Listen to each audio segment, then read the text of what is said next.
Halo, Assalamualaikum warahmatullahi wabarakatuh. Apa kabar sahabatku semua dimanapun Anda berada dan teman-temanku juga. Oke, jumpa lagi di channel Farindraku. Oke teman-teman, di video kali ini kita masih di kompetensi keahlian teknik dan bisnis sepeda motor. Oke, di pemeliharaan sepeda motor tentunya. Kali ini kita akan membahas tentang sistem kemudi pada sepeda motor.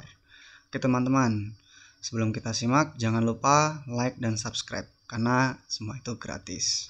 Oke teman-teman, kali ini kita akan membahas tentang sistem kemudi sepeda motor. Di sini saya akan menerangkan bagaimana cara perawatan serta yang paling utama yaitu kita memahami tentang komponen-komponen yang ada pada sistem kemudi di sepeda motor. Oke, jangan lupa like dan subscribe ya. Sekali lagi, kita lanjut, kita bahas pelan-pelan. Simak video ini sampai habis. Lanjut, kita masuk next.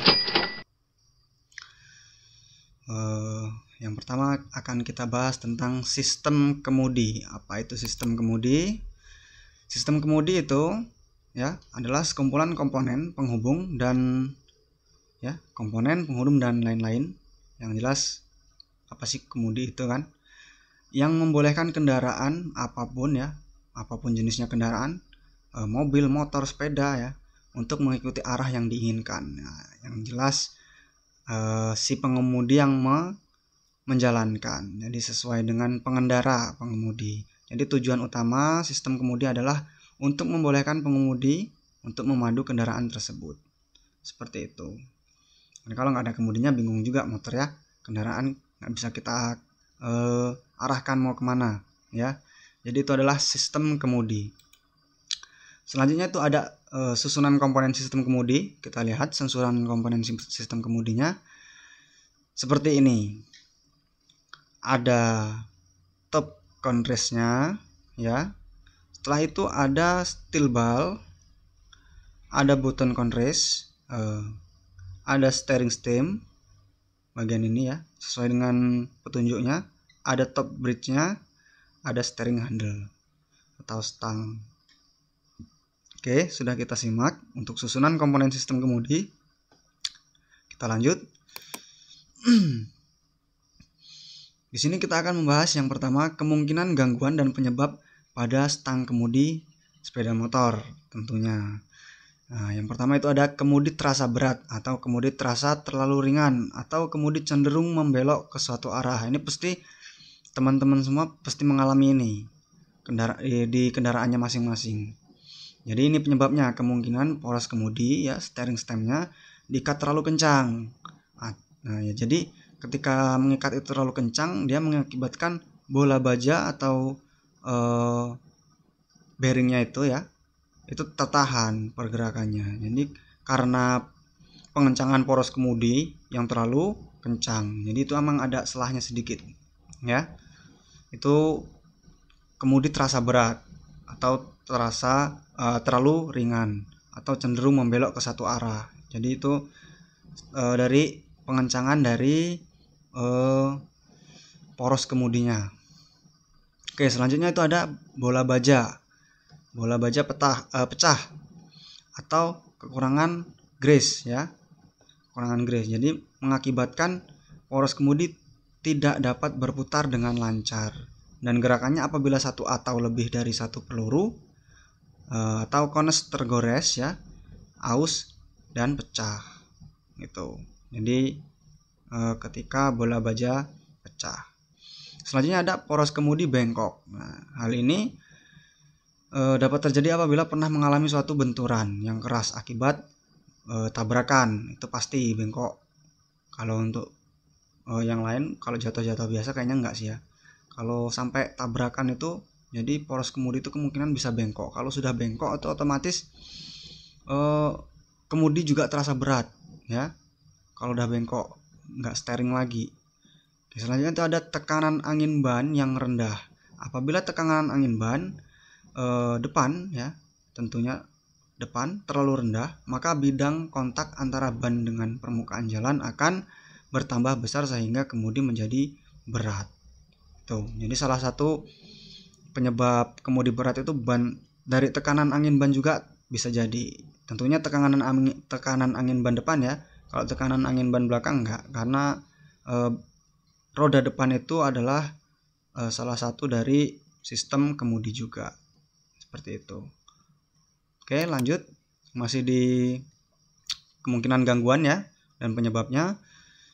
Itu selanjutnya ada kedudukan peredam kejut atau shock absorbernya tidak seimbang. Nah, bisa jadi shock depan nggak seimbang. Nah, apa salah satunya? Garpu depan ya.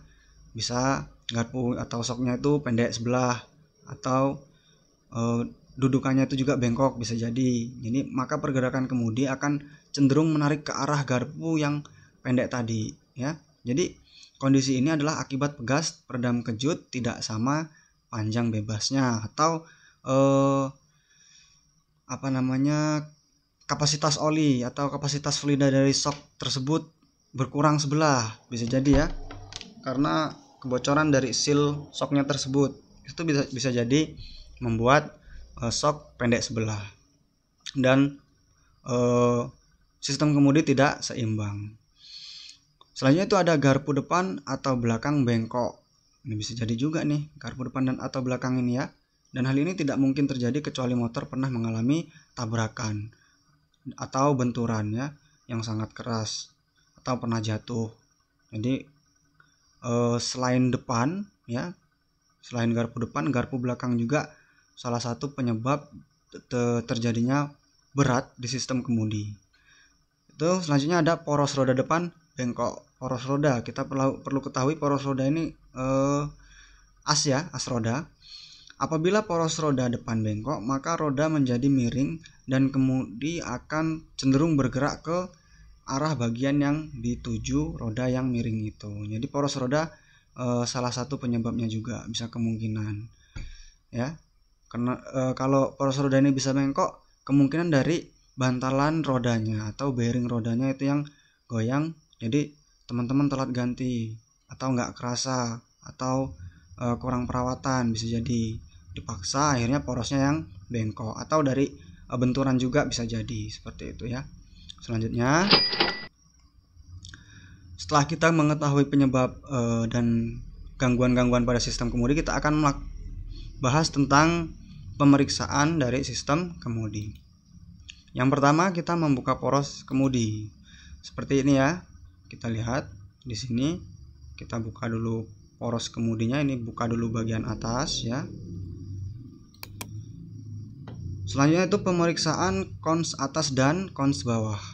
Kita lihat seperti ini pemeriksaannya ya. Kons atas kita periksa dulu apakah kering ataukah bola-bolanya ini atau bearingnya ini berkurang atau ada yang pecah ya.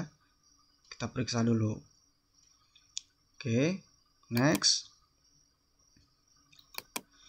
Setelah itu pemeriksaan jumlah dan kondisi dari bola baja atau peluru. Kita periksa jumlahnya.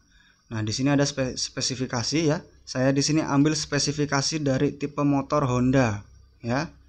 Kita perlu ketahui di sini spesifikasi tipe motor Honda. Untuk motor lain bisa dilihat dari buku pedoman reparasinya masing-masing. Karena di sini saya ambil dari Honda ya, bisa kita lihat di sini ya. Di sini ada beberapa tipe, ada 3 tipe untuk jenis bola bajanya ya, yaitu ada lost ball tip, ada tipe lost ball ya. Jadi ini nggak ada rumahan, tersusun semuanya bola ya, nggak ada rumahan seperti ini. Dan di sini ada tipe retainer ya, tipe steel ball seperti ini. Selanjutnya ada tipe tapered roller bearing ya, seperti bearing. Kalau ini bolanya beda, kalau ini masih sama, cuman bentuknya beda dan bolanya berbeda. Ini adalah jenis dari bola baja yang ada di sistem kemudi. Untuk jumlah ya, steel ball, kita lihat di steel ball yang ini ya, jumlah steel ballnya sesuai dengan spesifikasi kendaraan motor, sepeda motor. Di sini ada C70, Astrea Star dan C800. Itu untuk semuanya itu ada 42 butir ya, antara atas dan bawah. Itu 21 21. Untuk yang tipe sport ya, GL 200, GL Pro dan Pro New Tech atau GL Max ya, itu ada 42 sama masih sama dengan yang C70 tadi. Selanjutnya ada CS1. CS1 ini ada 52 butir jumlahnya. Jadi yang atas itu ada 23 butir dan yang bawah ada 29 ya, berbeda ya. Selanjutnya itu ada tipe cup ya. Tipe cup ini ada yang baru, Karisma Blade Revo Supra X125 ya. Itu 52 butir sama dengan CS1. Selanjutnya itu ada tipe Matic, itu Vario dan Beat ya. Pada umumnya itu ada 52 butir, masih sama dengan tipe cup yang baru dan CS1. Nah, ini adalah jumlah bola bajanya, Apabila jumlah bola baja ini berkurang, misalkan yang atas kurang 1, otomatis sistem kemudi akan bermasalah atau mengalami gangguan. Atau yang bawah kurang 1, itu sudah terjadi masalah. Atau bola bajanya ini kering, kurang grease ya, itu jadi seret, bisa jadi sistem kemudinya juga seret, akan berat ya. Ini adalah pemeriksaan dan jumlah dari bola baja dari sistem kemudi. Oke, next. Selanjutnya ada proses pembukaan consrace ya. Seperti ini untuk pembukaan consrace-nya ya. Ini di cons bawah, alat yang digunakan itu adalah ball race remover ya. Jangan menggunakan alat yang lain, nanti takutnya rumahan dari consrace-nya ini rusak kalau kita asal menggunakan alat ya. Boleh menggunakan alat tapi dengan hati-hati, jangan sampai merusak komponen yang lain. Oke, seperti itu ya. Kita lanjut.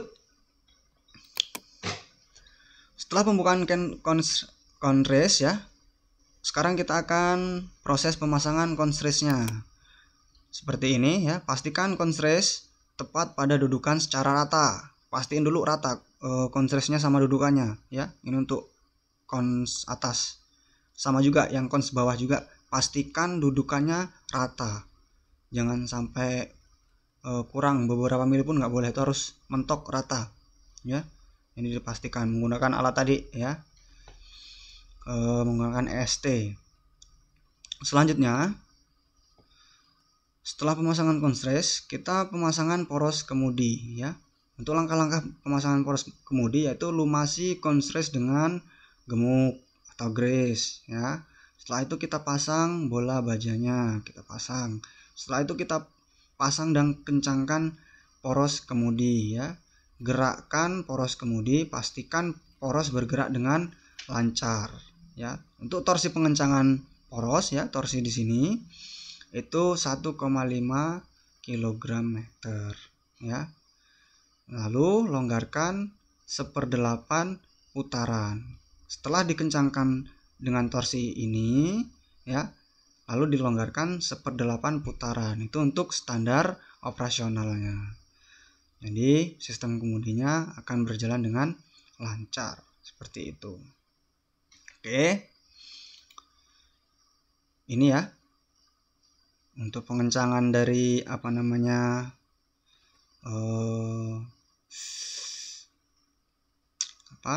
poros kemudi. Pengencangan dari poros kemudi menggunakan alat torsi ya. Dikencangkan dulu dengan torsi sekian 1,5 ya, lalu dilonggarkan 1/8 putaran. Oke, seperti itu. Oke, lanjut. Selanjutnya itu ada pengecekan gerak poros kemudi. Bagaimana cara pengecekannya? Sangat mudah sekali. Bisa kita lihat gambar di sini ya. Di sini ada komponen-komponennya. Yang pertama itu putar poros ke kiri dan ke kanan ya. Putar dulu poros kemudinya ke kiri ke kanan ya. Itu selanjutnya pastikan poros bergerak dengan lancar enggak, ada kerasa ganjalan enggak gitu kan. Nah, selanjutnya itu adalah poros tidak boleh oblak ya, jangan sampai oblak. Kita goyang, bisa diputar dulu kanan kiri, setelah itu kita pegang shocknya ya, boleh pegang shocknya atau kita coba dari steering stemnya ya, kita goyang-goyangin, oblak nggak, kerasa oblak nggak. Kalau ada oblak atau ada selah, itu perlunya kita melaksanakan pemeriksaan, baik itu pergantian ataupun perbaikan. Dengan cara dikencangkan boleh juga, tapi disarankan untuk mengganti. Biasanya kalau dikencangkan nantinya akan kurang efektif ya, kurang efisien seperti itu. Ini adalah pengecekan gerak poros kemudi ya. Oke. Untuk caster dan trail ya. Apa itu caster dan trail? Kita lihat di sini. Caster adalah sudut kemiringan poros kemudi dengan garis mendatar dalam satuan derajat ya. Selanjutnya itu ada trail, adalah jarak antara titik potong garis jajar poros kemudi dengan jalan ke titik tumpu ban depan di atas jalan. Seperti apa sih caster dan trailnya? Bisa kita lihat di sini. Ini ya, caster ya, antara sudut kemiringan poros kemudi dengan garis mendatar dalam satuan derajat. Posisi motor kita tegak lurus ya. Biasanya kan kalau terjadi benturan dia sudah berubah, itu membuat sistem kemudinya terasa tidak seimbang atau oleng. Untuk trailnya bisa kita lihat di sini ya. Jarak antara titik potong garis jajar poros kemudi ya dengan jalan di sini. Trailnya sejajar enggak ya, antara poros kemudi ya, dengan jalan. Coba kita lihat di sini.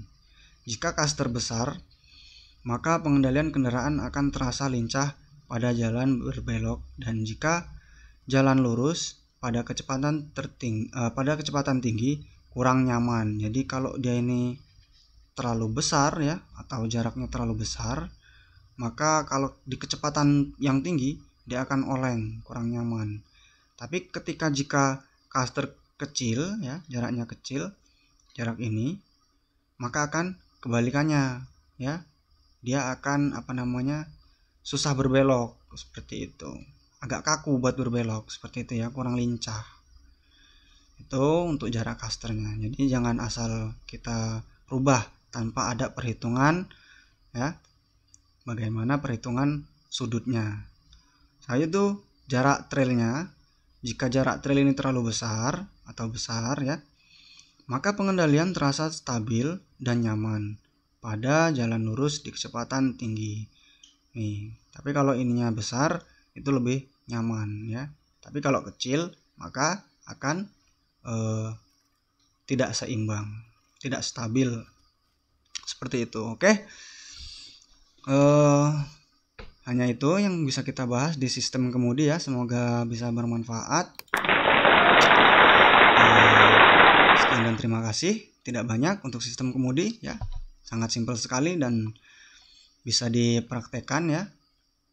Kalaupun teman-teman merasakan sistem kemudinya kurang baik, bisa diulang lagi videonya dari atas. Bisa gimana cara pemeriksaannya ya, dan kayak gimana cara, apa aja sih penyebabnya, bagaimana gangguannya gitu kan. Oke, itulah sistem kemudi, dan materi ini saya ambil dari Astra Honda Motor. Oke, sekian dan terima kasih. Semoga materi ini bermanfaat. Sampai jumpa di video selanjutnya. Jangan lupa like dan subscribe channel Farindraku. Oke, ikuti terus video saya ya. Dukung terus video ini bisa berkembang. Jangan malas untuk belajar. Kita belajar terus. Oke, saya akhiri. Wassalamualaikum warahmatullahi wabarakatuh. Subscribe, like, dan share. Sampai jumpa. Mantap.